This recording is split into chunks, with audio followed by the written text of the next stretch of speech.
Classificação indicativa. Livre para todos os públicos.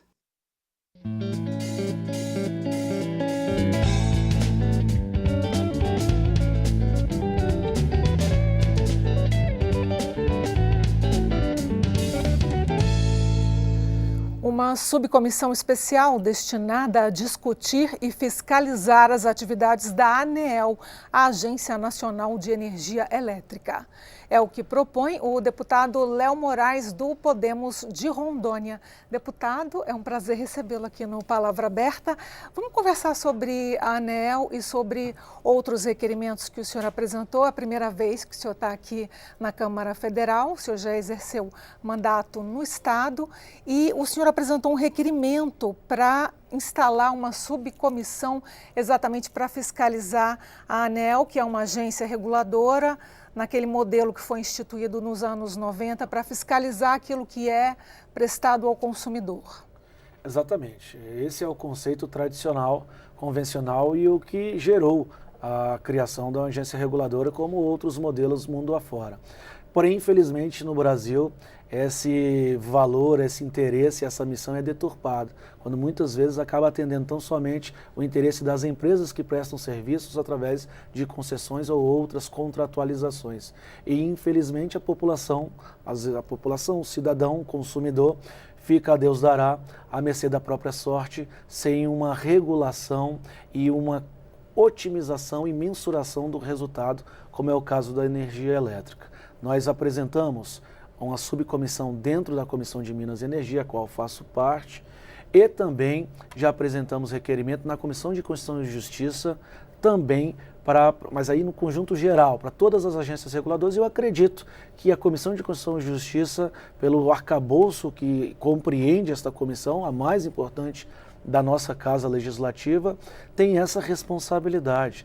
Nós temos que fiscalizar a fundo qual é realmente a atribuição, a prerrogativa e o que se faz, a realidade no nosso Brasil, porque eu tenho certeza que não é só a ANEEL, nós temos dificuldades com a Anatel, nós temos dificuldades com as diversas agências reguladoras do nosso país. E a gente quer passar sim um pente fino, quer conversar sem caça-bruxa, mas de forma legítima, conversar para que possamos melhorar esse atendimento, porque o que nós sabemos é que existem gordos recursos que são destinados aos salários desses diretores e que muitas vezes, inclusive, existe uma confusão do público com o privado ou até mesmo diretores que emergiram de centrais elétricas de empresas estatais que atendiam as unidades federativas e hoje estão na agência reguladora, me parecendo ter um claro conflito de interesses e também de atribuições. Então a gente quer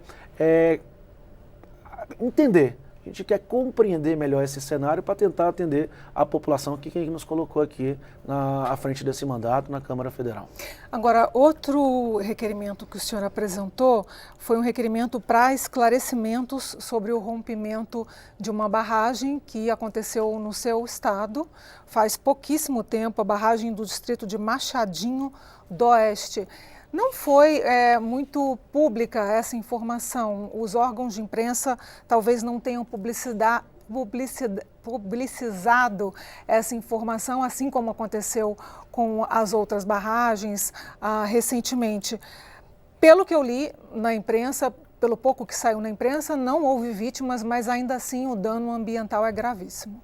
Exatamente. Graças a Deus não tivemos vítimas, o dano ambiental existente. Nós temos 24 mil barragens de toda a ordem e natureza no nosso país. Barragens hidrelétricas, de dessedimentação, de minérios, de rejeito de minérios e tantos outros. No estado de Rondônia, nós temos cerca de quase 40 barragens. O importante desse dado, das 24 mil barragens, é que dessas 24 mil, apenas 3 foram fiscalizadas. De 2017, após o incidente, na verdade o crime cometido em Mariana, até hoje, com índice inferior de fiscalização em relação ao ano de 2016. Isto é, se serviu para alertar as autoridades, foi muito pouco. porque parece que tem que ocorrer uma grande tragédia, como foi o caso de Brumadinho.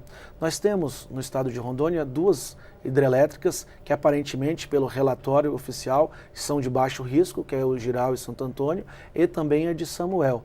Mas ainda assim, quando você fala de barragens, você tem temas correlatos que são muito graves, como é o caso do impacto ambiental, como é a utilização do espaço do reservatório acima do autorizado para o estudo de impacto ambiental e o relatório, que é o EIA-RIMA, e tem todas essas dificuldades, esses conflitos que precisam ser debatidos.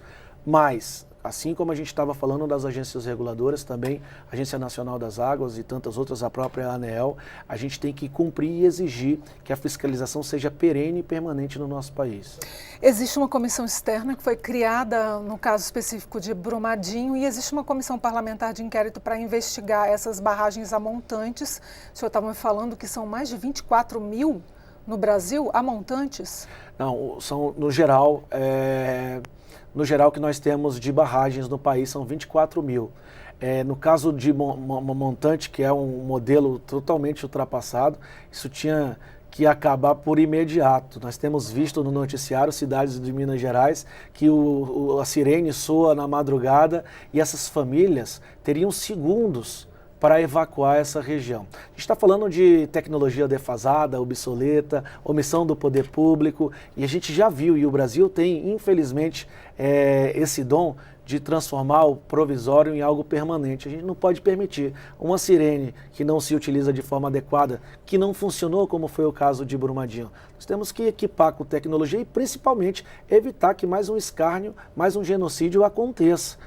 A lição foi dada a duras penas, com mancha de sangue nas mãos desses diretores e desses fiscais que deveriam cumprir com a sua missão, são muito bem remunerados e muitas vezes se omitem, são lenientes e complacentes.